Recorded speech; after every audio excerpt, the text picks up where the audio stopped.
sometimes getting booted out of a world-famous band can lead to feelings of frustration and shame, leading the ousted musician to spiral even further. Let's take a look at the rock stars who fell into tragedy after getting fired from the band. In 1981, during a taping of the BBC comedy Radioactive, Philip Pope famously quipped, "Maybe Ringo Starr wasn't the best drummer in the world. Alright, maybe he wasn't the best drummer in the Beatles." And while Starr joined the legendary band in 1962, whatever happened to the Beatles' original drummer, Pete Best? According to AARP, when firing Best, the Beatles' manager Brian Epstein reportedly told the drummer, "I don't know how to tell you this, but the boys want you out and it's already been arranged that Ringo will start with the group this Saturday." Best told AARP in 2010, "The golden apple was within my grasp and it was taken away from me." Best went on to add that the severity of the situation left him weeping. It's no wonder that Best was an emotional wreck. After all, that same year, the Beatles signed a recording contract with EMI, and the rest was history. Remarkably, Best still doesn't have a clue why he was sacked from the Beatles. As he explained to AARP, allegedly Paul McCartney is the only person who has a reason for it, but the pair have never discussed it. As for Best, after an attempt to kill himself in the mid-60s, he appears to have finally found peace. The ex-Beatle has a family which now includes grandkids and formed his own act, the Pete Best Band. Rhythm guitarist Brian Jones was a founding member of the Rolling Stones. In fact, he was the one that came up with their name. In 1962, 18-year-olds Mick Jagger and Keith Richards came across Jones one night at a London performance and eventually formed the band along with Dick Taylor, Ian Stewart, and Mick Avery. As the group's former bassist, Bill Wyman, reflected to Daily News, Jones was very influential during the band's formative years, yet slowly lost it. But I'm not really sort of satisfied, either artistically or personally. As Wyman explained, he just kind of wasted it and blew it all away. At the time, Jones had a crippling drug addiction and was showing up to recording sessions incoherent and unable to play. Jones announced on June 9, 1969 he was no longer in the band, meeting his demise less than a month later. According to Rolling Stone, the co-founder of the band was found dead on July 3, 1969, after being pulled unconscious out of the pool at his home. The coroner ruled the death, drowning by immersion in fresh water associated with severe liver dysfunction caused by fatty degeneration and ingestion of alcohol and drugs. The tragic event has remained a mystery among fans in the years since, with some even alleging Jones's death wasn't an accident. Stone Temple Pilots frontman Scott Weiland may have had more than one firing from the iconic band. Per Fuse, Weiland exited STP twice under acrimonious terms, yet it's his ejection in 2013 that seemed to be the most tragic, as he claimed he found out from the press.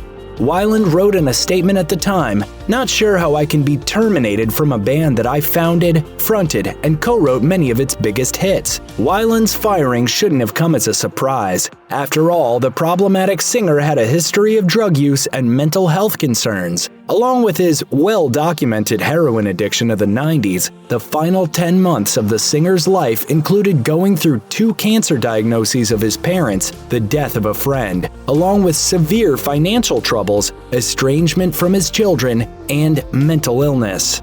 Weiland died in his RV on December 3, 2015 from an accidental drug overdose. He was 48. As STP guitarist Dean DeLeo recalled to Billboard of hearing the news, "It was a feeling I had never experienced. My heart dropped. It felt like a part of me fell out." It turns out, Weiland had lost touch with members of the band a few years prior. Sadly, STP faced another tragedy in 2017 when Weiland's replacement, Chester Bennington, apparently took his own life.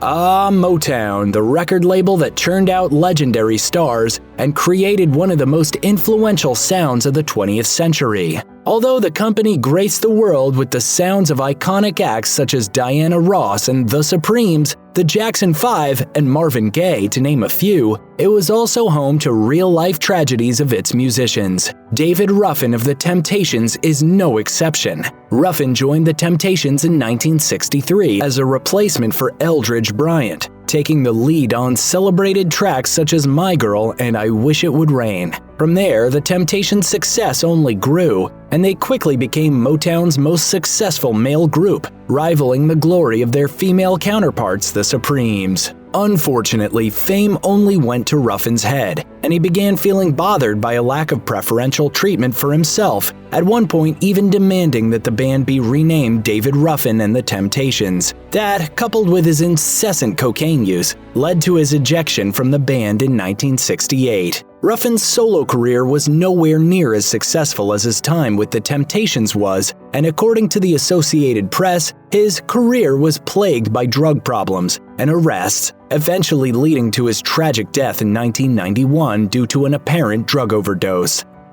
Roger Keith's Syd Barrett was one of the key members of Pink Floyd, having joined the band early in their careers in the mid-1960s. Acting as the band's guitarist, Barrett defined their sound, also becoming the main writer for their 1967 debut album, The Piper at the Gates of Dawn. According to biography, as brilliant and as innovative as Barrett was, the sounds he was creating were coming to him by way of taking LSD, and because of his incessant drug use, Barrett was already losing his tenuous grasp on reality. In January 1968, Pink Floyd began avoiding Barrett by playing concerts behind his back. By April of that year, the band officially announced that Barrett was out of the band. Barrett tried going the solo route, yet heartbreakingly told Rolling Stone in 1971, quote, "I'm disappearing." In the same interview, Barrett went on to add, "I'm sorry I can't speak very coherently. It's rather difficult to think of anybody being really interested in me. But you know, I am totally together." As another piece by Rolling Stone reveals, it was shortly after that interview that the creative genius truly disappeared from the music world. Barrett wound up back in Cambridge, England, where he was originally from, and chose to go by his birth name again. He took on painting, but mostly remained out of the public's eye before dying from pancreatic cancer in 2006.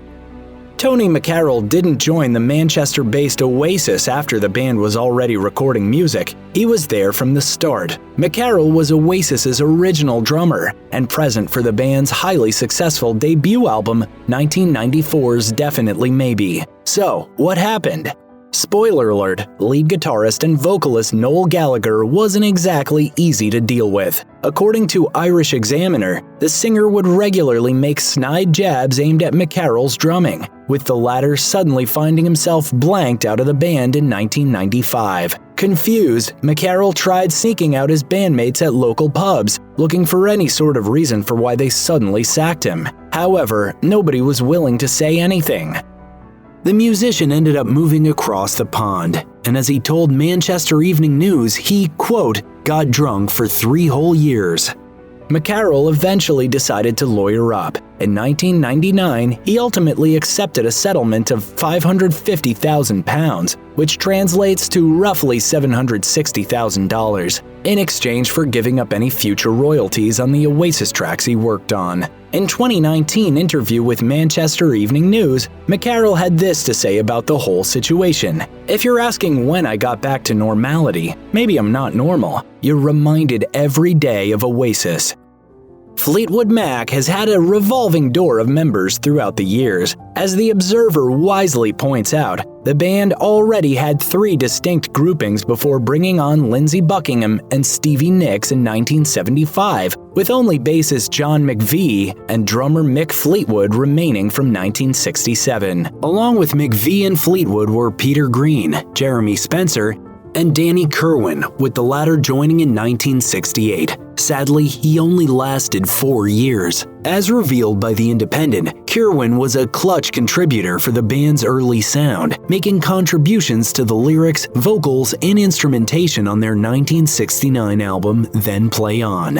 Unfortunately, behind the scenes, the guitarist was struggling, in particular because the band's lineup began changing, and he found himself carrying the weight of songwriting responsibilities. After one particularly vicious argument with new recruit Bob Welch, coupled with his heavy drinking, Kirwan was fired. The songwriter attempted going solo and would go on to release 3 albums. However, none of Kirwan's solo work compared to his success with Fleetwood Mac. His former band lost touch with him until 1993 when the Missing Persons Bureau finally located him at a London hostel. At the time, he told The Independent he had lived at the hostel for 4 years. Tragically, Kirwan died in June 2018, still homeless and living in a hostel at the age of 68. While some may view the songs of Journey as cheesy 80s ballads, there's no denying their impact. As Rolling Stone so succinctly puts it, Journey basically invented the power ballad. And with Steve Perry fronting the band with his iconic voice, the San Francisco-based group produced some of the most well-known songs on the planet. Journey was first formed in 1973, achieving little success until hiring Perry in 1977. With a plethora of hits, tours, and 8 multi-platinum albums, Journey was everywhere, yet Perry grew exhausted. He left the band in 1987 on his own accord. Perry then released 2 solo records and would eventually go on to reunite with his old friends in the mid-1990s. It was a dream come true to be in Journey, you know? Per Rolling Stone, after a hike in Hawaii, the singer found out he had a degenerative bone condition that would require hip replacement surgery, and flip-flopped with when exactly he would have that done. Ultimately, the band grew impatient and booted Perry out of the group, replacing him with sound-alike Steve Ajeri. What followed for the former frontman was utter and complete loneliness. With most of his family members dead, Perry visited their graves and wept. Perry told Rolling Stone, "I used to think that if I became a performer and everybody loved me, that I wouldn't have to go through these things. But guess what? There's nowhere to run." Steven Adler's road to recovery from his heroin addiction wasn't easy. The former Guns N' Roses drummer was famously fired from the hard rock band in the early 90s after a series of questionable behaviors, including taking a stumble into his drum kit during one performance. The main incident that gave Adler the boot, however, was during the 1990 recording of their song Civil War. As Adler himself recalled to Ash Avildsen and Boo Boo Stewart on Mom, It's Not Devil's Music, he one day decided he was going to stop using heroin, cold turkey, yet didn't realize that. If you do heroin and then you stop doing it, you get violently sick. Although he begged his manager and bandmates to hold off on recording the track, they still forced the drummer to come in, and he kept ruining the session due to his health. Ultimately, due to that session, Adler was out of the group. Since his ejection, things haven't exactly been easy for Adler. The drummer appeared on Celebrity Rehab with Dr. Drew in both Season 2 and Season 5, and in 2019, TMZ reported that the former Guns N' Roses drummer was taken to the hospital after accidentally stabbing himself.